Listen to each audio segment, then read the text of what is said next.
Awesome. Streamers, Hair up in a bun and have a hat. Yes. Well, it's Christmas season. Come on. Okay, I'm sorry. Did you say something like bah humbug? Like that, isn't it? Bah humbug? That's a nice bar. Yeah. No, that other place next to it. What the heck is the name? I hear it's delicious. I want to go there someday. We got some extra. Yeah. We do. The old Wall Street. Calls online.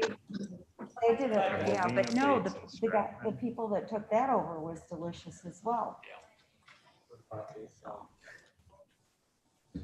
I do not see that yet.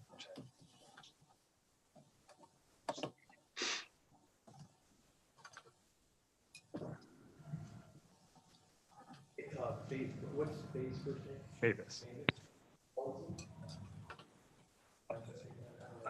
No, Aurora.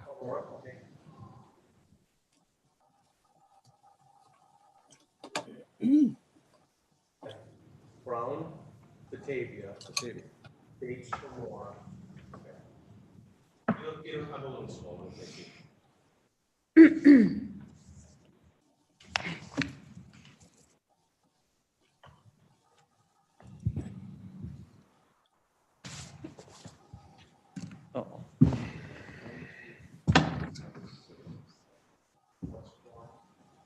Four. So we have four. Yep. You okay to go? You're good. Right. Yes, sir. Everything is good to go. We're streaming and here's full. We've got a total of 12 online. Okay. All right. Good morning, everyone. And I would like to welcome I'm sorry. Mavis is not with us online? Mavis is online. Okay. Mavis, good morning and welcome to the Human Services Committee. Good morning. Thank you very much.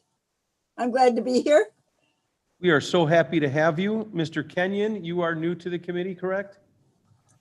Under your term? Yes. Under your regime? Yes. I defer to you, my liege. I was there before. There you go.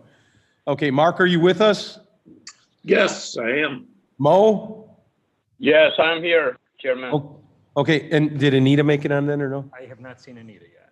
Okay, and guys, we're just being a little clumsy this morning because this is the first meeting with the new group, and more importantly for some of us, we're trying to figure out how to handle some things from the old group in terms of minutes and stuff like that. So You also have Stratton online, so I'm not sure. She may not be on this committee, but she is a new board member. but Ms. Strathman is extremely important to me because she's the name that's called before mine when you're online. Yeah, I always pay attention to Iqbal. Yeah, so When they say Iqbal, I know the next name. and I have to hit my unmute button. So it took me 20 minutes yesterday to figure that out. So. That's what's tough for poor Debbie Allen. She's, I was hoping you'd remember that, Cliff. Absolutely. You are special to me. So, okay, if we can call the meeting to order, it's 9:03, Human Resources Committee for December 9th. Please, anybody that's new, this is a very, this is an extremely entertaining, powerful committee that, but we are casual. We work through things as a group. We seek consensus. We want to make sure that we're being inclusive, whether you're in chambers or on the phone, whether you're a member of the committee, not a member of the committee, we seek input from everybody. This committee, we are representing 1,300 employees, and we really need to make sure that we're watching what we're doing, at all costs. If we want the best, then we better offer the best. So that's my opinion here. I have the wonderful situation, opportunity, reality that I am partnered here with Sylvia as a department head, and our relationship is strong. I appreciate everything she does, her professionalism on a daily basis. Now, with that said, that doesn't mean we get along on everything. We have very strong opinions, but we will always hash those out in public, transparent, and make sure everybody understands both sides of an issue before we move forward on it. So with that said, we're not going to motion to approve the minutes of November 20th at this time. We're going to defer that 1 month. Is that? That's correct. That is correct. So do I need to motion a roll call to defer those? I believe we can just defer them till next month. Davis, what are you thinking? Why are you deferring them?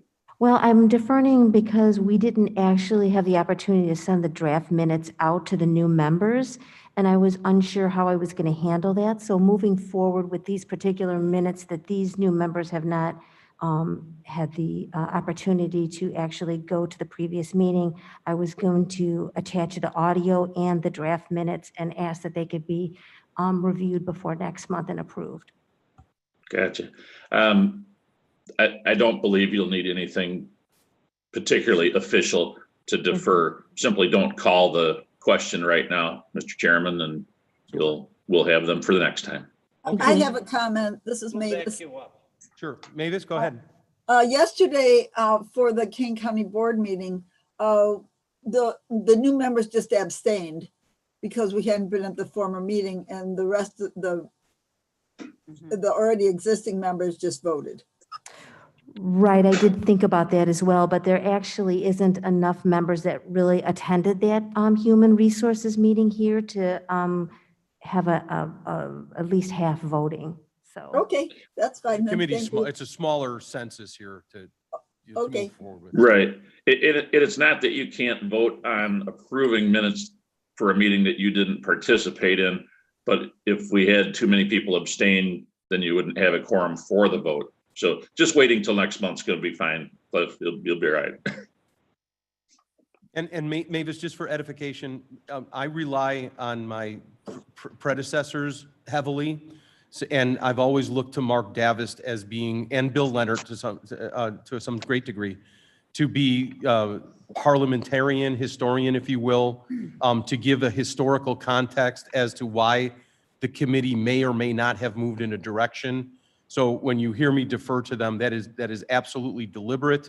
And Michael, if you are serving on committee, Mr. Kenyon, I would, seek your advice as well on historical type matters. So. Okay, great. Okay, public comment. I don't have anybody in the room. Is there anybody online? Okay, we're going to Zoom on this one. Do we have anybody here for monthly financials, or are they just attached? Okay. Jake, are you with us? I am, Mr. Chairman. Jake is our Veterans Affairs Assistant and or department head.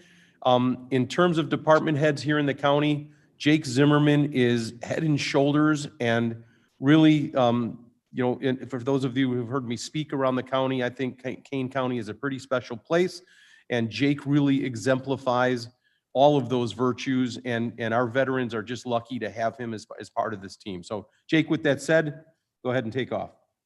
Well, thank you, Mr. Chairman. That was a very generous introduction. I appreciate that. And welcome to the new members of the committee. Just a little background on the Veterans Assistance Commission. We have an office of 4 folks here in Building A, well, remotely right now. But our job is to maximize the benefits for the veterans who reside in Kane County. Although the right term is probably not fight, but that is what our office does for veterans. We fight the federal VA, we fight the state VA to get them the maximum benefits that they're allowed under law. And I happen to have a very good staff that's very good at doing that. So any veteran or dependent related issues, we are here to help. If we can't help directly, we have a very good network of folks who can do that. And we follow through on that with a warm handoff and follow up with the veteran to make sure they're getting the help if we do refer them to another agency. So please, any folks you know that are in any sort of need with veteran related issues, please refer them to our office. So I'll start with my report here. For the month of October, we're reporting on today, the average Illinois veteran had their claim completed through our office. The claims we filed through our office went about a week faster than the average Illinois veterans. For pension claims, they were running about the same time. The VA's, the average Illinois veteran was actually getting theirs decided about a day earlier than ours. And I think a lot of that is to do with the federal VA's fiscal year starting over, and their clock started over for the month of October. So we'll see that probably increase as their sample size goes on with each month. There's 11,000 veterans, 11,066 veterans in the state of Illinois who have a claim pending with the VA. 147 of those veterans are through our office. We're representing them directly. In the month of October, we filed 26 claims for disability compensation. Those are claims that are directly related to the veteran service. So they could have injured their knee in a parachute accident or improvised explosive device in Iraq.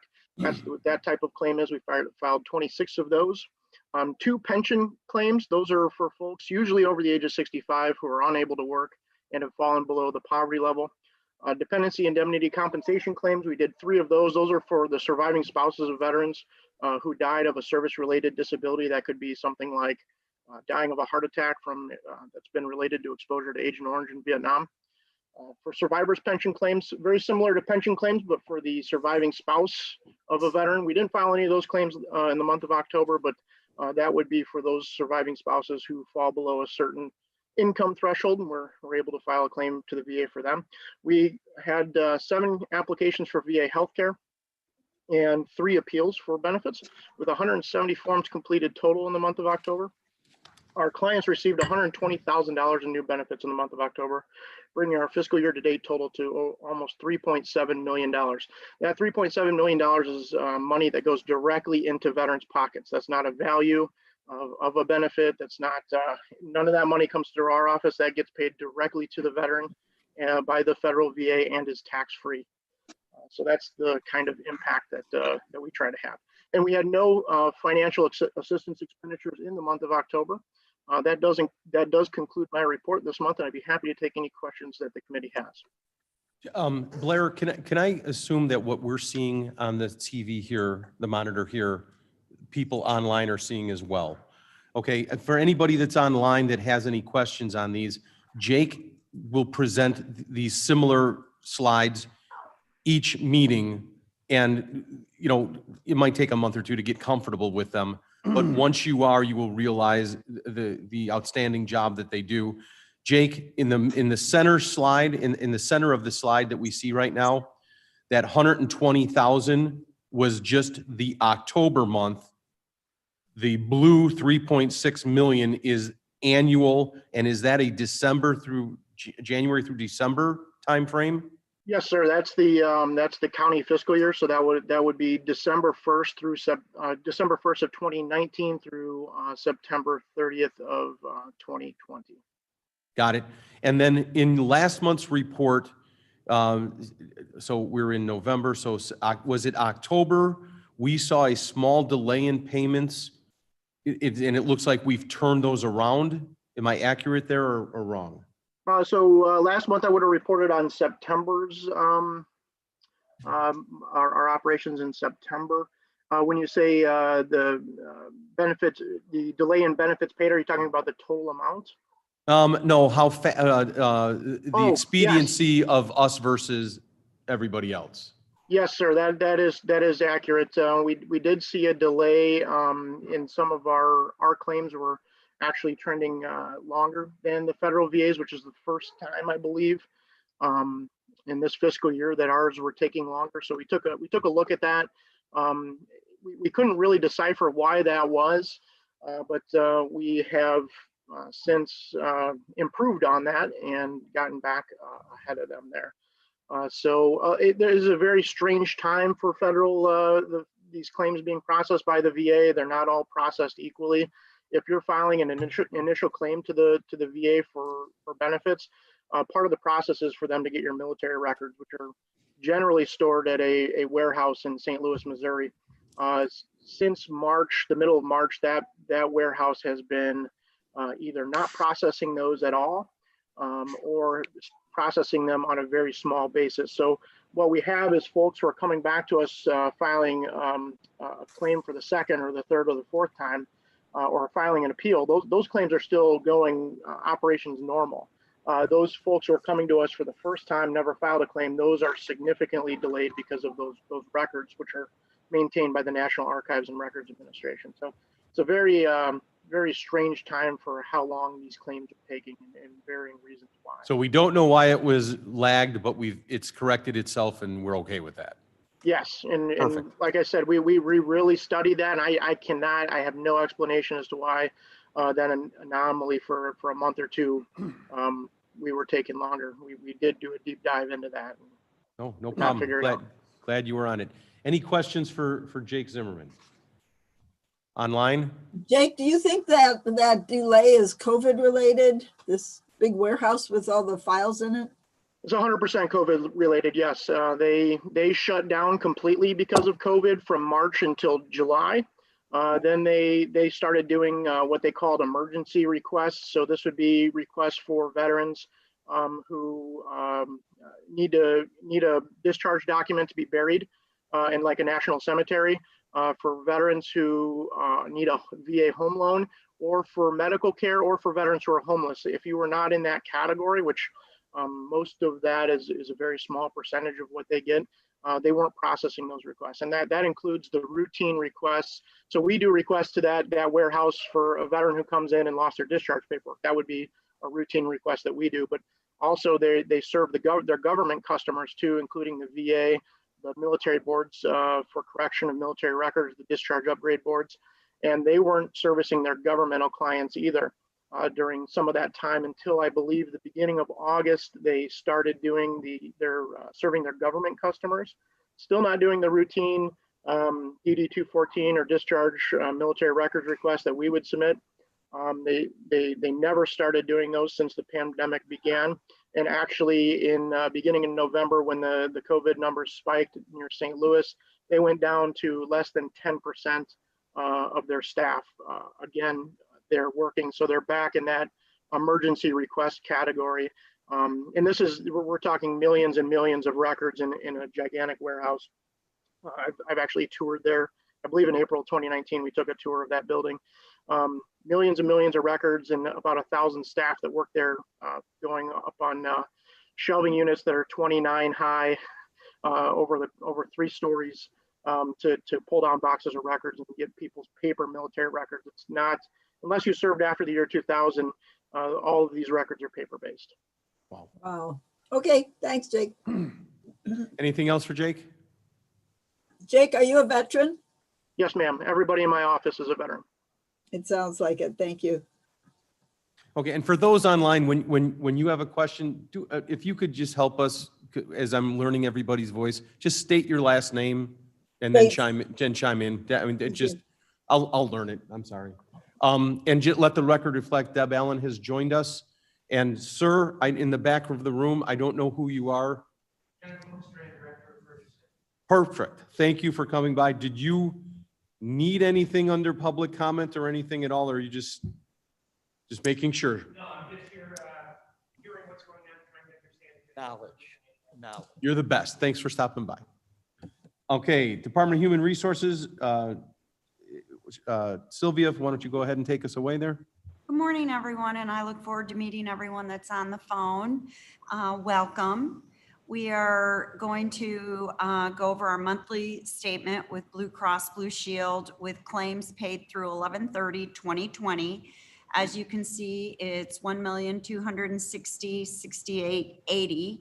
And I don't know, Cliff, if you might just want to mention the reimbursement that we got from IPBC. Yeah, let's back up 1 second. So for those new board members, several years ago, Mark and Mike might be able to help me out.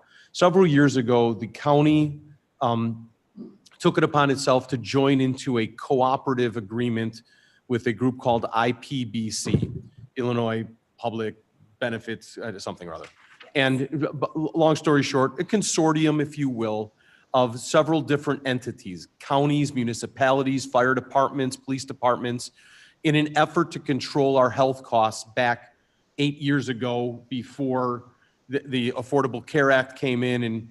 And as we moved through our time with them, it became pretty apparent that we were of the larger side.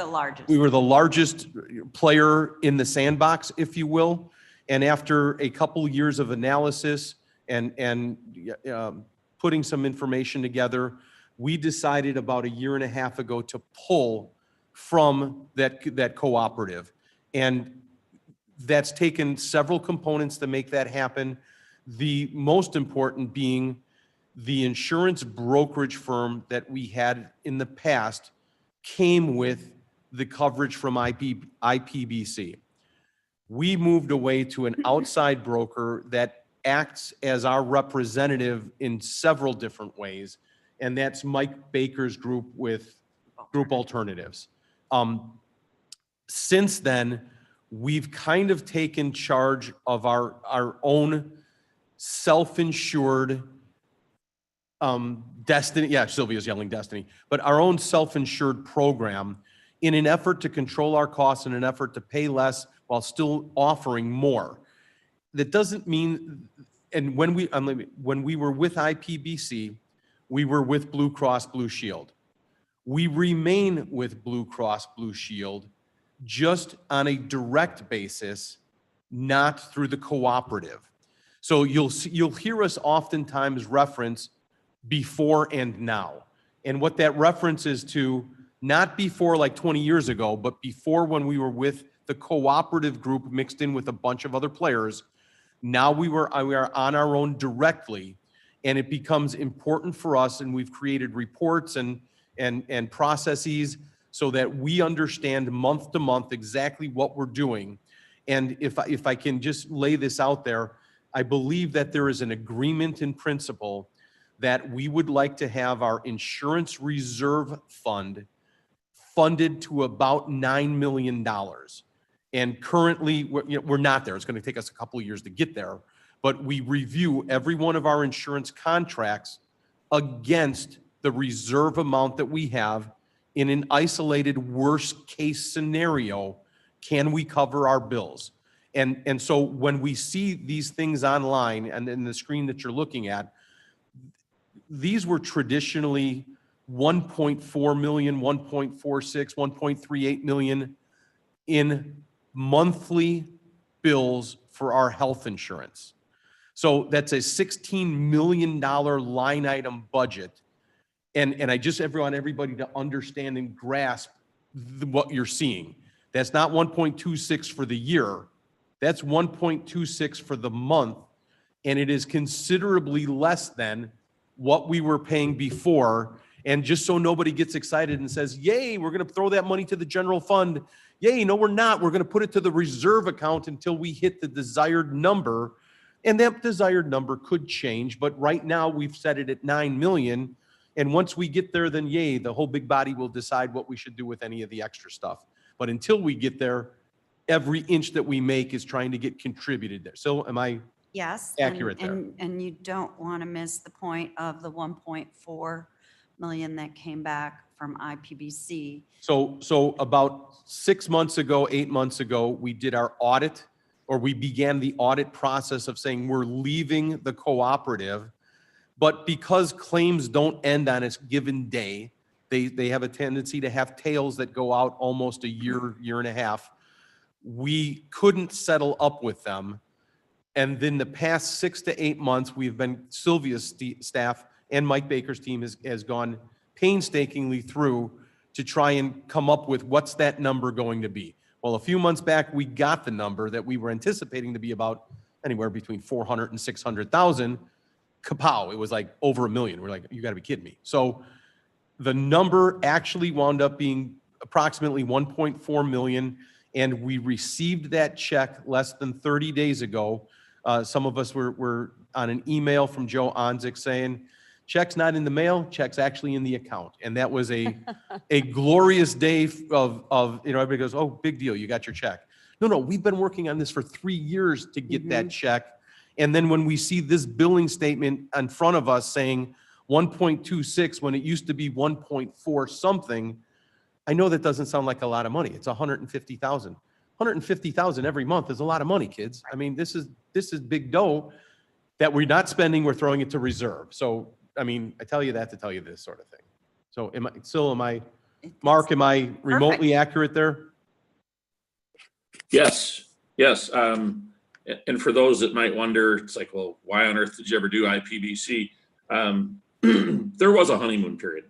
I mean, there was a time when we were righteously excited about the prospects. It was, pooling risk. There were dividends that would be paid. So that there were good aspects to it, but being the largest in their group, I think ultimately kind of led to the downfall. And we did have a fairly high claim ratio, which we can talk about why we have a wellness program now, and we're improving that. But when it was time to go, it was time to go. And it did take a lot of work to get that payment from them. And you're absolutely right. $150,000 a month is a lot of money. So building this reserve is critical. We're heading the right direction. And Mr. Baker and company are doing a nice job. And Michael truly he's an outsource professional that we use, but his team is so integrated with Sylvia's team that sometimes you wonder who's the employee and who's the consultant, and it's taken us years to develop that relationship, and they are wonderful. And I just, for those that are new to the committee, the fee that we used to pay our old broker through IPBC was nearly $300,000. It was in excess of $260,000 in commissions a year. Mr. Baker's team does everything the other group did, plus infinitely more for less than $100,000 on a flat fee. They are simply wonderful, and the relationship has been, and it's not just because he saved us $160,000. It's because of what he does in the background. We now have availability for data that helps us run our department. We look at things all the time in terms of frequency and severity. How many claims did we have and how bad were they? And it doesn't matter whether it's health insurance or it's workers' comp insurance. And our goal isn't to pinch pennies. Our goal is to make sure that we're offering the very best we can to our employees at the most reasonable cost. And I just want to make sure that we're being as cards up on that and being transparent as to who we are and what we're doing as a committee moving forward. So, and for those of you that haven't heard me before, this is not the sexiest committee in the world, but we saved $3.1 million in the last 24 months. And if that isn't sexy, I don't know what is. So Sylvia, keep going here. Okay, thank you. The next slide is the medical employee reimbursement plan that we have. And for those that are not familiar with that, that is a program that we have when our employees elect to not have our insurance because they have the availability of being covered by their spouse, and in some cases by their parents. And this allows the copay and deductibles to be paid on their behalf. And as you can see, we have 55 individuals on MERP, and it's a great program. So MERP is an acronym that you will hear monthly. And again, in my opinion, MERP is just taking those employees who have opted out of our benefit package to make sure that they're being as equalized as possible, whether they take it through their spouse, their parents, whatever the case may be. Thank you. The next slide is the global financial tracker that Cliff and I asked Group Alternatives to put together for us because we did not have a report that could give us the information that you're looking at in regards to claims, reimbursements, total cost, and funding. But the important thing is the amount towards reserve, you can see, is $912,468. And we tend to continually move in a positive direction in our claim cost and in contributing towards our reserve. And these are the kinds of practices that you want to see an organization continually be affixed to.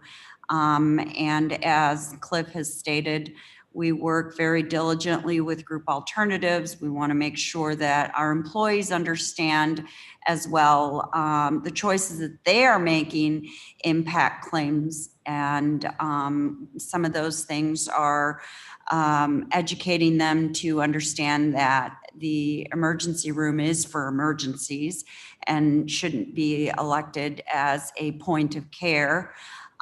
We want to make sure that they understand that the choices they are making, we're helping them in vetting those because again, education in making choices in health is something that an organization should be continually working with their employees. And you'll see a newsletter that goes out on a monthly basis that we send out that is authored from Group Alternatives and their partners.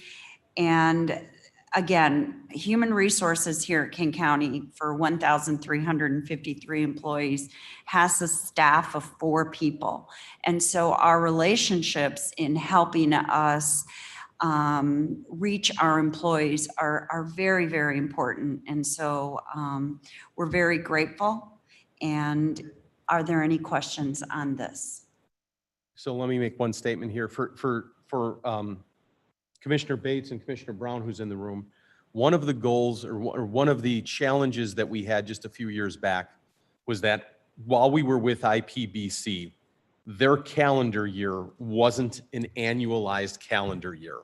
It was a June to July sort of deal, which the rest of the world dealt with open enrollment that started in November and policies that began on January 1st. So some of the data, when you see some of the old reports, continue to be in that old policy term. We've fought vigorously when we jumped to Blue Cross Blue Shield Direct to realign those dates to get out of that out of sequence situation. And part of what we did, I mean, this is pretty easy math. Instead of taking out a 12-month policy, we took out an 18-month policy, which was monumentally unheard of at the municipal level.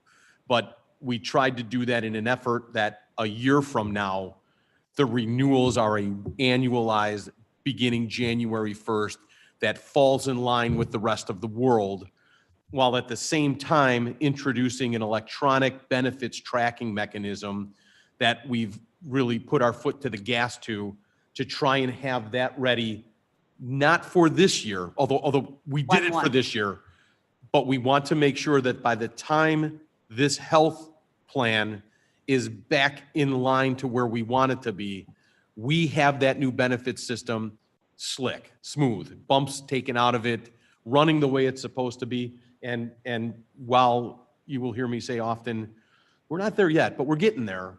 And the disruption has been absolutely minimal, and we're well on track to hitting there and staying on as chairman here to help oversee that project to hit that deadline. I appreciate that confidence and Sylvia's team and Mike's team, but if, as a new member, if you didn't realize we're trying to realign, you might look at numbers and say, I don't get it. What are those dates for? So Deliberate. I think I'll try to talk a little bit more about Smart Ben. So for those new members on the phone, if you haven't filled out your new employee documents, we do need those back as soon as possible. And part of that is your benefits. We now have a automated system from Alight, Hodge Mace, which is an industry recognized name for benefit elections. And they are now doing our benefit elections for our employees. It was pretty fast paced in trying to get it done by the end of the year, but we did. And it was extremely challenging. I don't want to dust that off, but at the same time, I am so glad that we are moving towards a 21st century approach in having our benefits online and streamlined and automated. It gives us the ability to provide that to our employees. And ironically enough, we didn't anticipate COVID, but because of COVID, having an automated system for open enrollment really turned out to be of great value. So again, that will take place 1/1 of 2021. But in order for that to take place on 1/1 of 2021, we've been working on it with building it, because you've got to build these entire platforms. And this is one of the spaces that has so many different benefits because of the many different unions, the many different offices. There are different rules for the employees. So it really did take a lot of due diligence by the HR team, and IT was helpful as well. And so we're, again, very grateful for that collaboration. And 1/1, it will go There. live. We're there. And thank you for every toe that we stepped on to get it here. And but we came together. Are we moving too slow or too fast? Are we giving enough information? Commissioner Bates, I have a question. This is Mavis.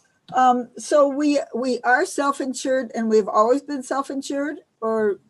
So we are self-insured and have what we'll call a stop loss. So we cover the first. I think it's, I think stop We'd have to loss look at takes this place at like 125, if not 200. Okay. 50. good. So we cover up to a certain percentage, and anything that goes over that, then Blue Cross 1,000. Blue Shield, Yeah. kicks Okay. in and takes care of. Yeah, So because one heart transplant can wipe out $1 million, or I'm making numbers up here, but the whole idea of self-insured is a little risky business. So self-insured with a stop loss. And There's the a cap on what we. I think it's 125,000 or Perfect. 175,000. Okay. And that's the stop loss, just so you understand, because Uh-huh. you're absolutely correct. $1 million would. right. And that 9 million reserve is like, should be more than enough for 2.5 years worth of stop Yes. loss if the sky fell, sort of situation. Got it. So Okay. financially, we're where we want to be. Yes. And Commissioner Bates, it took me a long time to understand why we chose the levels that we chose. Uh-huh. And then we've challenged those to say, well, just because that's the way we always did it, does that mean that's the way we should always do it? And kind of made some decisions based on data rather than inflection. And so thank you for asking. Great question. That's a great question, but I just want to assure everyone that our stop loss. We're solid. Yeah, we're solid. Is solid. Yeah, we're way solid. And her point was extremely valid. Mr. Chairman, Yes, sir. I just want to comment on what you asked, if we were going too fast or too slow here for us, for our new, the new guys on the block. And I appreciate all the explanation that everybody's giving. I must have way too much time on my hands because I've gone back and listened to the audio for at least a year for, I think, every committee there is, to try to get myself up to speed. So I've been pretty well keeping track of what's going on, but the way you're explaining it here, it really does help. And I also want to comment that being, again, the new guy on the block, the cooperation, the friendliness, the professionalism of the HR department and IT, Blair and Roger and everybody else has just been overwhelming. I just can't thank you guys enough for accepting the new guys as we are. Thank you. Thank you. And I will throw out there always, we want to be as transparent as possible. My cell phone number is listed. Call me anytime. I mean, there's no question. The only dumb question is one you don't ask. So, ask away and we're happy to help. Yeah. When I first came on, again, I've only been here 2 years, but there's not a phone call that John Martin hasn't replied to from me, and I appreciate. Mike Kenyon always takes my call. Mark Davis, and even when we're on different sides of the fence, whether you're a Republican or Democrat, Mr. Commissioner Kaios and I get along just fine. We work for our constituents in our area. That, human resources is not a place for partisanship. This is, we answer to 1,350 employees or whatever, approximately. And if you want the best, then you better hold up your end of it. And that's what we try to do. So appreciate it. Cliff will turn on you on a dime. Cliff will? Yeah. Thanks, John. Sylvia, let's keep us going. We're gonna try and get out of here by 10. So. Let's go on to the job applicants. And again, for those that are new, so about 4 years ago when I first came here, all of the job applications were paper and pencil. That's a lot to try to do. And so I reached out to IT And I asked him to help build an automated platform internally with us so that each department head and each department could receive their applications automatically. And then we could have tracking mechanisms so that we weren't trying to, you know, again, paper and pencil track what the counts were. And they built it with us, and we now have an automated system. And we are so grateful for that as well. And you can see that for the month of November, there were 118 job applicants. And that in and of itself keeps us extremely busy. But with an automated system, it makes it much, much easier. And part of that automated system also creates the report that follows, which is the new hire report. And don't be alarmed, because the number that you see is really more for election workers that took place because of the election. There was actually 11 new hires that took place. That's an anomaly because of the election. So. And then the termination report, as you can see, has 19 on it. And we try to protect the information in regards to that as best we can, because again, this is employee information. Commissioner Bates, that if you we ever need have to safeguard. If you ever have a question on something specific, you can direct it to myself or Sylvia, but we try and, for compliance issues, we really give limited information to the specifics of an employee. Sure, privacy is the best. Privacy, you got it. you Yes, got it. ma'am. It's not meant to vent anything. It's just a privacy issue, so. It's a responsibility. You don't Yes, want ma'am. that public. And are Dora and Rich on the call? Dora from CCMSI and Rich Ryan from Presidio. So I want to introduce Dora Delaney, who is with CCMSI, and they're our third-party administrator for workman's comp. They are excellent. And Rich Ryan with Presidio, who oversees our insurance. And I wanted them to be here today so that the new members could get a good feel for our workman's comp and liability insurance. And so Dora and Rich, if you could introduce yourselves, and the floor is yours. I'll go. This is Dora DeLima, and good morning, everyone, and thank you for the opportunity for allowing me to present.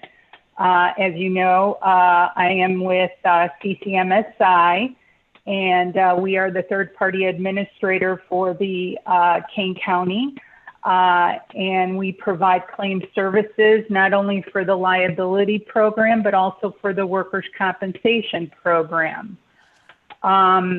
I'd like to go ahead and start off and introduce the executive reports today.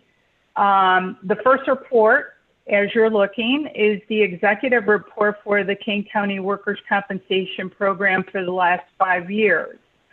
And this is by policy period in chronological order as of 11/30/2020.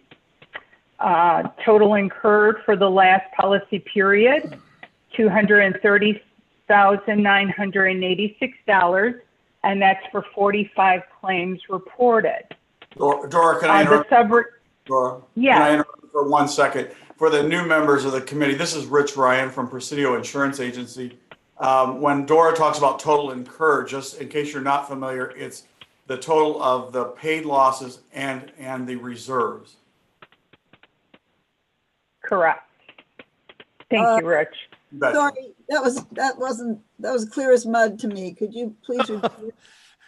So Commissioner Bates, as we go along in the next month, it's kind of hard to understand, but when a work comp claim is presented, there's two factors to it, and one of the factors is, what do we anticipate paying? We can tell you what we paid out on the one next to it, but on the next one, we may not have settled that yet. And Rich, I'm going to ask you to explain how this is a self-retained account, similar to the health insurance account for us. And we set a reserve based on projections saying, We think that that one's going to settle for $25,000 or $250,000, and that amount accumulates until we actually settle it, and then we'll adjust those numbers.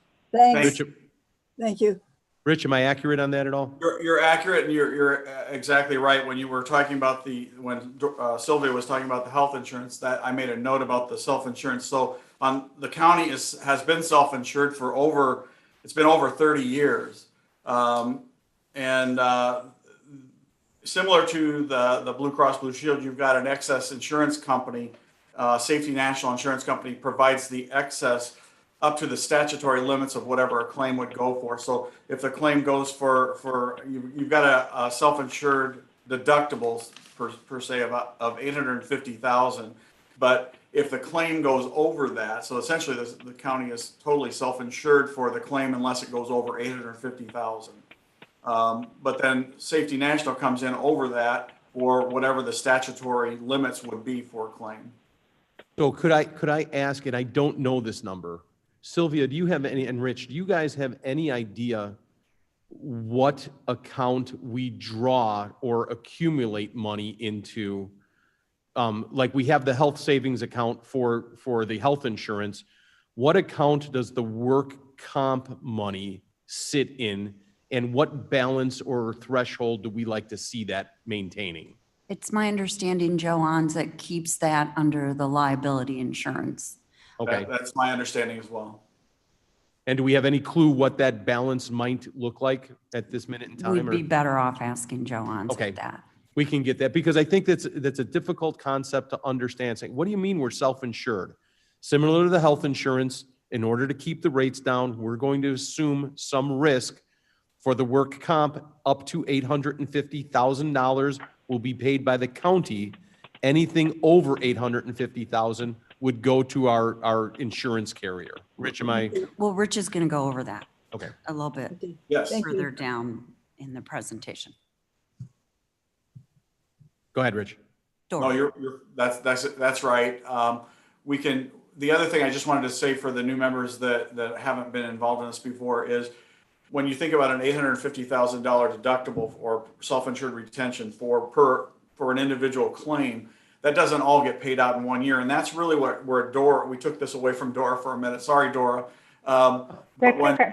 When she talks about what's been paid out on claims, these are annualized, but and then what the total incurred is, that means any remaining reserves that are there to be paid for that particular claim year.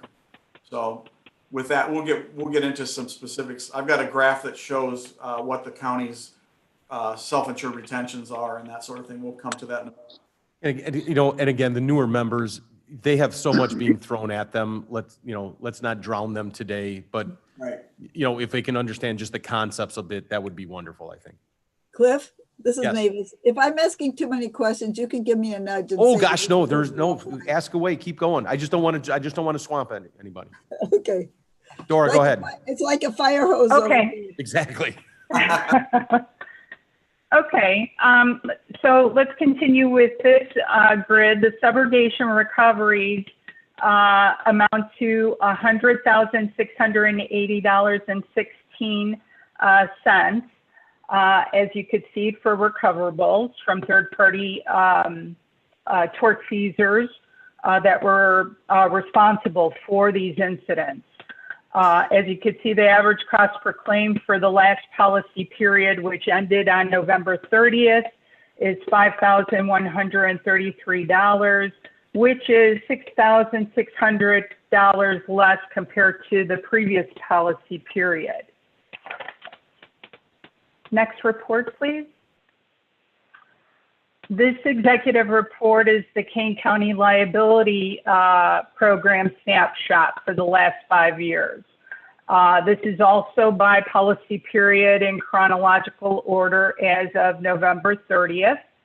The total incurred reserves claim count continues to trend downward for the liability program.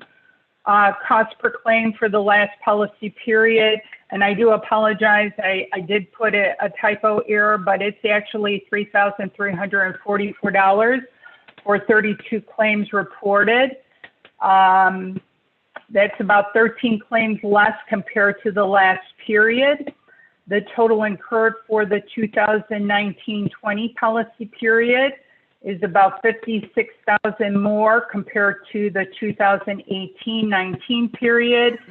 And however, it is 30,000 less compared to the 2017-18 policy period. And after further review of the liability claims, there's about 4 open auto claims with about 10,000 in reserves or more, which is having an impact on the total incurred for the 2019-2020 policy period. Subrogation recoveries from third parties responsible for claims amount to $422,627. Again, those are monies that we recovered on behalf of the county, and total incurred continues to trend downward for the liability program. The next executive report, page 3. This shows all open workers' compensation claims for the county as of 11/30/2020, with the oldest date of injury as of 6/15/2000 by department. The total number, 57 open claims, with 37 of them for the sheriff's department. Average cost reflects $105,464. Transportation department has 5 open claims with an average cost of $754,327. Page 4. These are open workers' compensation claims which occurred from 12/1/2019 to 11/30/2020 as of 11/30. We had 17 open claims for the last policy period.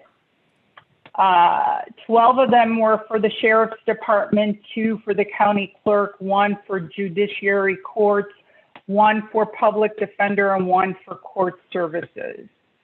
Total incurred in reserves are currently at $206,544 for the 17 claims. Dora, this is Sylvia. Yes. Do you want to Yes. touch on our monthly meeting that we have with the sheriff that we instituted about 2 years ago, just so that the committee is aware of our collaboration? Yeah, Dora, let me Yeah. chime in just for a So- second, just for the newbies. You look at these charts and you go, oh my gosh, what's wrong with the sheriff's department? This is a I marked, just wrote that down. yes, this is a marked improvement with the sheriff's department. And I cannot say enough about Ron Hain and his cooperation with everybody trying to bring figures in line, but understand inherently, he's going to have more than anybody else. Right. That's just inherent to the nature of their job. And the best we can do is assist to manage it.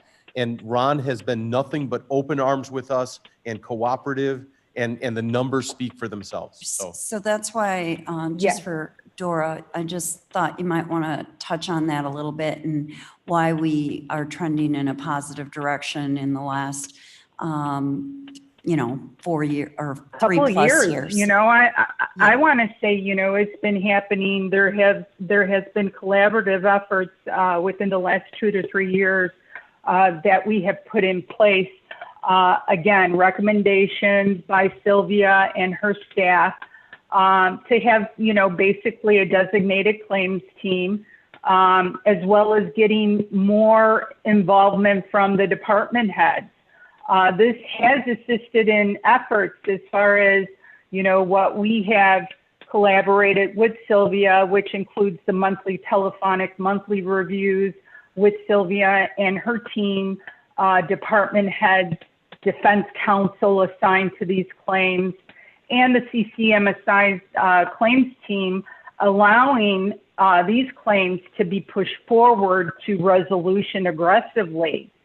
In addition, Sylvia has recommended, let's go ahead and provide some training to the department heads, which we did at the early part of the year, introducing them to the CCMSI claims platform so that they could have an opportunity to see the open claims within their respective departments to give additional attention regarding safety awareness.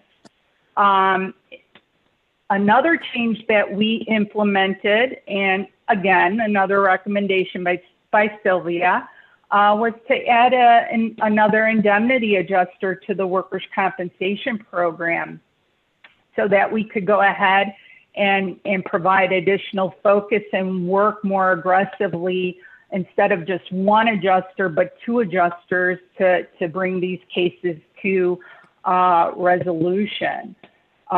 We also went ahead by the request of Sylvia, we restructured the data within the CCMSI platform on so that we could give additional allowance to generate reports such as reports that you're seeing today to look at and find out, you know, where are these claims happening within the county, and again, to focus and put forth awareness to those locations and departments.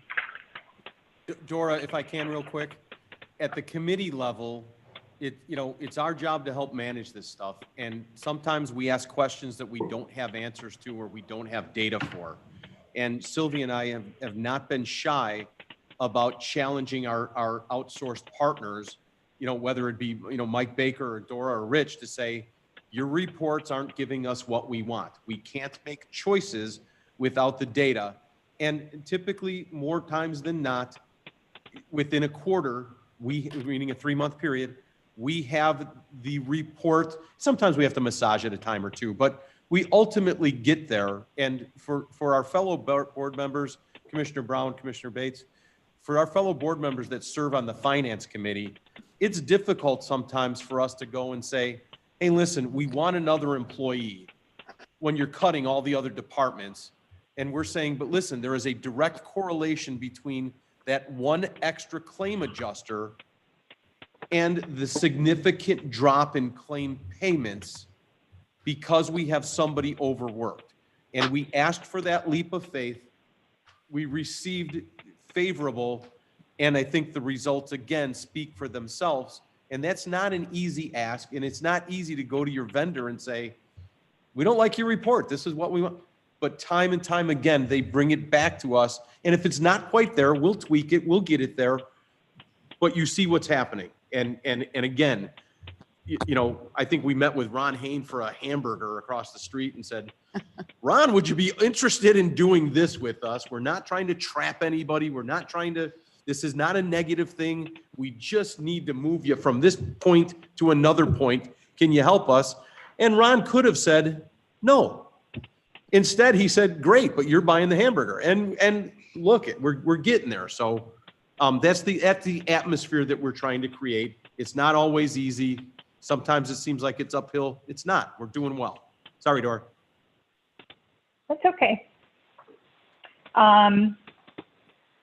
If you could move on to the next page, page 5.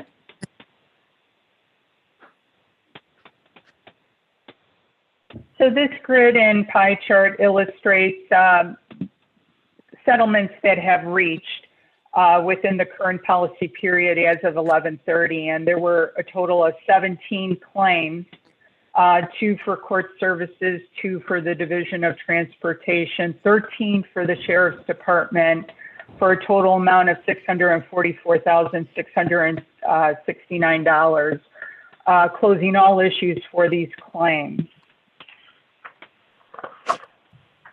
Next report, please. So this is a really nice report, which gives a really good snapshot as to the activity. And it is a comparison report regarding the workers' compensation amounts paid for 2 separate periods, which illustrates the progress of how the county is performing. So as you could see, from 2014, 2017, there were a total of 246 claims that were reported. Paid amounts, 1.5 million on open claims and 3.5 million on closed claims.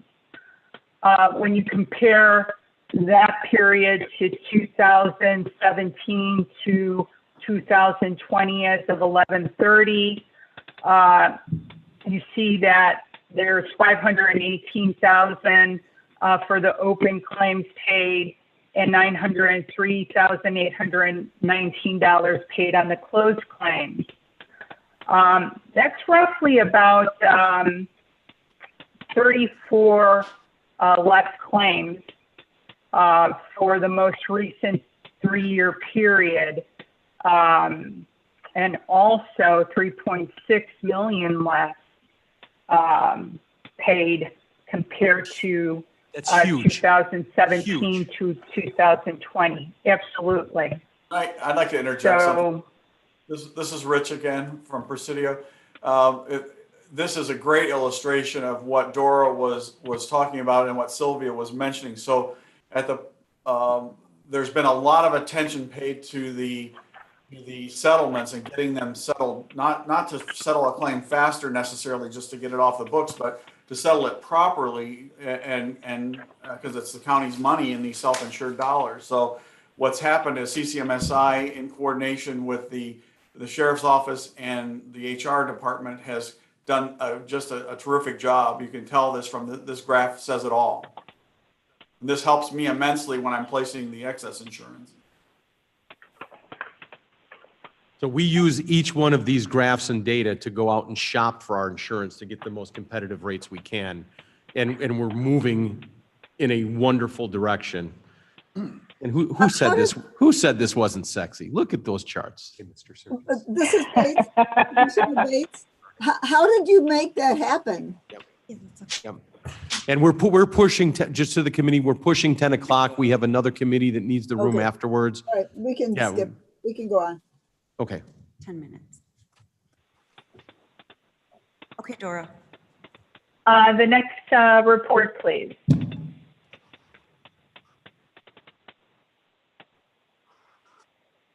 Okay, so this report, sorry, okay, so this is a bar chart which illustrates King County workers' workman's comp trend for the last 3 policy periods. And this is in descending order as it pertains to, again, the total incurred in reserves, which happens to be outstanding reserves that hasn't been paid yet, and also paid amounts. As you can see, the 2018-19 policy period, there was a spike, and that was created as a result of, there's 4 open claims right now for that period. But I must emphasize to you that those 4 claims, they are being discussed monthly on those telephonic calls with Sylvia, including her team, the department heads, and with the CCMSI claims team to mitigate these claims, as well as the other open claims that fall within this period. The average cost per claim is trending at $5,133 for the 2019-20 period, which is still very good and less compared to the 2018-19 period. The average cost per claim is at $11,791 for the current. Well, actually, it's for the 2018-19 period, which is approximately $2,300 less per claim compared to 17-18 policy period, which shows $14,178. The next page, please. This bar chart shows the locations where the most incidents occurred from 12/1/2019 to 11/30/2020 as of 11/30. And as you could see, King County Sheriff's Department Justice Center has 25 claims, total reserves at $138,699. The other locations that follow are the Juvenile Justice Center, Division of Transportation, the County Judicial Center, and King County Government Center in Building B. Dora? County Clerk. Yes. Sturgis here. Would you consider this to be a good representative baseline chart for the new members? When I look at these, I think this is pretty representative and a good baseline for people to take a snapshot in their mind. This is pretty typical. Correct. Yes. Yes. Yes. And it's not uncommon that you're going to see I would say with all governmental entities too, is that, you know, the ones that do, the departments that have the frequency are these particular departments. It's just a matter of giving a little bit more focus to that and see if maybe there's some tweaking that can be done within the departments just to give more attention and focus. But again, it's not going to be uncommon to see that, you know, claims are happening more frequently in the Sheriff's Department or the Division of Transportation. Rich, did you have a comment? No, I was just going to say I agree with that assessment. This is Okay. a great baseline. Super. Thank you. Next. Dora, next. The next report.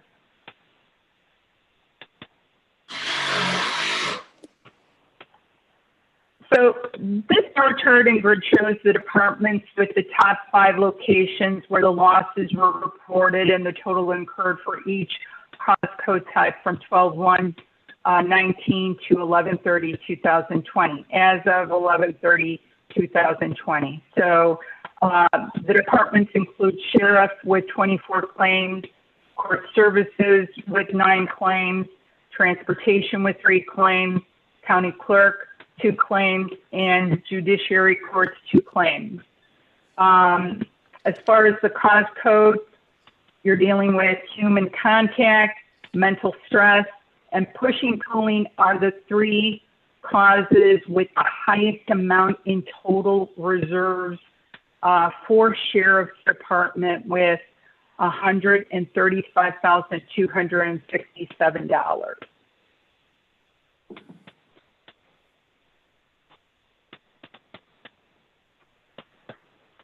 Or just a few And more that's minutes all I here. have right now. Perfect. Yep, and then it's Rich. Any questions for Dora in the work comp? Dora, again, we cannot thank you enough. All the efforts prove out in the numbers, and you have just been wonderful to work with. Thank you. Thank you. And I appreciate the opportunity and value the relationship that we have with the county. All right, Rich, Dora stole all your time, so you've got about 3 minutes. I don't think I need 3. So There you go, buddy. In the interest of time, I put this slide together. You've seen this before, some of you, but for the new members, it's really just a quick snapshot to show you the types of coverages from the property and liability standpoint that the county has, to give you a visual of what the county's deductibles or retentions are. The county's portion is in the green here at the bottom. So by type of coverage, and then the property insurance is on here as well, and the teal color, at a $25,000 deductible. The liability coverages are at a $750,000 retention. It's technically a self-insured retention, but think of it as a deductible. It's the same thing. The crime is in here as well, and then cyber liability, which we increased to $1 million last year at the last renewal, and we continue to look at that and make improvements there. Cyber is becoming the largest loss leader from a liability standpoint, pretty much across the country. Rich, just briefly, if you can, you had, I don't have the number off the tip of my tongue. What do we pay for all this? Just All of broad this is stroke. around 2,000,001. Okay, and what do we pay for the work, and that includes the work comp portion? Yeah, the workers' comp portion is around 200. Okay, And that, again, you're buying the excess insurance for basically catastrophes. And just so you know, if there were an incident and it involved multiple employees in the same incident, there's only one retention. It doesn't, Okay. you don't get a separate retention for everyone. so for those following along, 2.1 on this, 16 million on the health insurance, it's a $20 million expenditure for insurance coverages. Yep. The next slide, please. This I just put together essentially for new members, and we'd like to present this to the full board. Just what I wanted to do here is just kind of show where coverages lie. But this, the public official liability covering your positions is a 25 million limit also. So that's included in the liability coverages for the county. I don't have anything else, Cliff, unless you. Perfect. Well, here, we'll wrap up quickly to say that the county had a situation back a few years ago where we had a couple of large claims, significantly large claims. And it put us at a competitive disadvantage once those were paid out, that we have been digging out from under that hole. And Rich had the unenviable task of being the frontline person to say, hey, go find us coverage at the cheapest rate you can at the most competitive price, that offers the most. And oh, by the way, we've got multi-million-dollar claims that we just paid out. That didn't put him in a position to succeed. Yet Rich has stayed loyal to us. He has been honorable in his actions, and in kind, we have returned. The board has stiffened up a little bit on some of the actions we take and how we take them. And this committee is charged with reminding the board that their actions can have consequences. And we just need to be aware of what those consequences are when we vote in a certain direction, because Rich is the guy who's got the armor on out in front there saying, 47 out of 50 carriers denied us coverage. And let me say that again. We went shopping and 47 out of 50 said no, we won't take you. Rich found 3, and within the past few years, he has not only found 3 that will take us, they have begun getting their prices in line. We have broadened the coverage and reacted to certain situations in the marketplace, such as cyber insurance and cyber attacks. And as much as Dora has really been impactful, Rich has the bumps and bruises to show, and he has just done an outstanding job. So I appreciate that. Sylvia's whispering something, I can't see it. But No, I said I maybe appreciate they're the wondering confidence. why we were denied, and that was because of the impact that happened. Yeah, and right, and the claims that incurred were years and years ago that were just paid out, and there's nothing we can do about that. They were just under $15 million in loss. In claims payout, $15 million in claims paid out. So we've done a good job at trying to straighten the ship out, and we're going in the right directions, and I can't say enough. So Thank you very much. And I just want to add that Dora and Rich are exceptional professionals that I have the privilege of working with. So thank you. thank you, guys. Thank you. Thank you. Likewise. Do we have anything, Thank Sylvia, you. for compliance this month? We just want to go over the sexual harassment training compliance. I also want to let the new members know that we also reached out to IT when the governor said that organizations had to be compliant and provide sexual harassment training for all employees annually, and that came into effect this year. I reached out to IT and I reached out to the Illinois Chamber, and we had some videos created, and we created a platform where everyone could go online and view the videos and then elect to sign the compliance document. And in front of you, you can see that our total numbers are 813 and 154 that is exceptional. What an organization needs to prove is that they did their best effort, and we totally can say that we did our best effort. And be prepared, because this is annual. So once 2021 comes back around, you'll be receiving this link again. But thank you, everyone, for participating in that. Perfect. I don't believe we have anything for old business.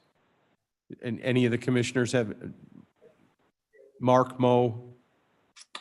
Cliff, I just wanted to congratulate you. I understand on that training from the previous topic there. You passed it on your 5th attempt? Maybe I heard wrong. Sorry. Yes, I had to put training wheels on and work my way through it. Thank you, sir. New business. Sylvia, can you just bring us up to speed on this with a quick narrative, and then let's take a... Yes. So in front of the committee is a resolution requiring facial coverings and social distancing in county offices and buildings during the coronavirus pandemic. We want to assure that we are taking every safety precaution, and it aligns itself to the CDC's recommendation on December 4th that they advise that all wear face masks in public settings. And so thus in front of you is the resolution that collaboratively I wrote with the state's attorney's office. And I am very confident that it is a solid resolution in respect to what we need to do. For Commissioner Bates and Commissioner Brown, understand that while something may have its genesis here at Human Services, just because we pass this resolution, it does nothing more than go to the next committee, which I believe would be executive. Once it or finance, actually. Yeah. Once it passes finance, it'll go to executive. Once it passes executive, it'll go to the county board. We try and make sure that we iron out as much as we can, but it's within our group here. And that doesn't mean that it would get to executive or finance and somebody might have a problem with it there or have a better idea or want to add something. We get that.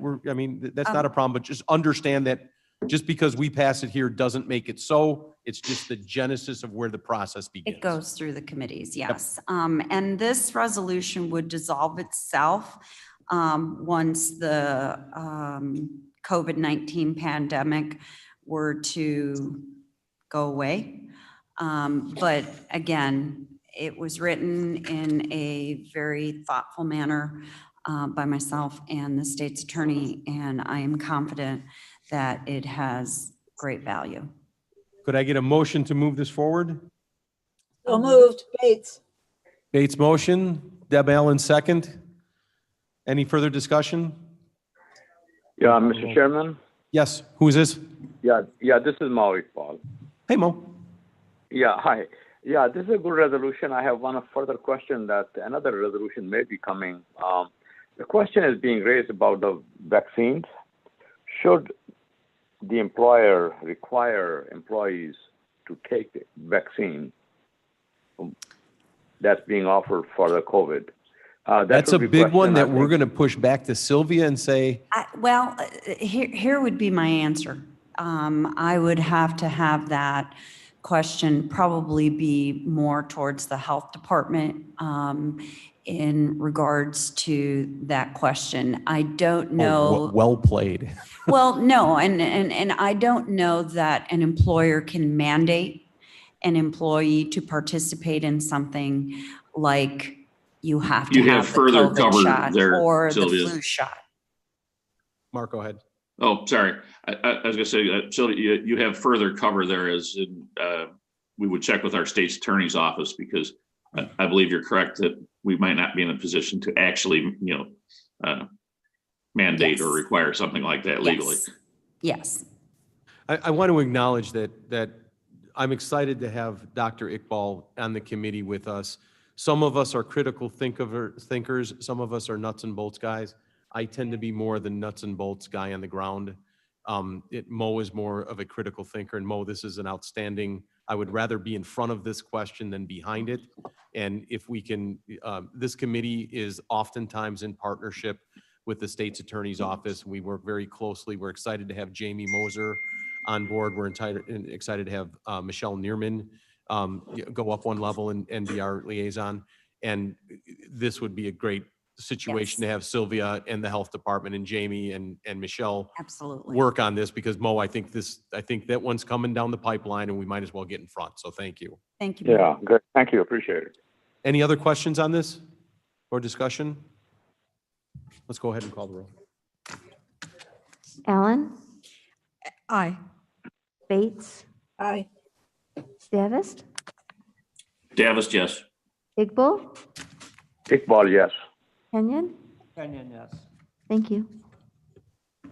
Motion passes. Could I have a motion to place reports on file? Mr. Kenyon moves. Ms. Allen seconds. Any discussion on reports? Call the roll there, please. Allen, Aye. Bates, Yes. Davis, Davis, yes. Igbo, Iqbal, yes. Kenyon. Yes.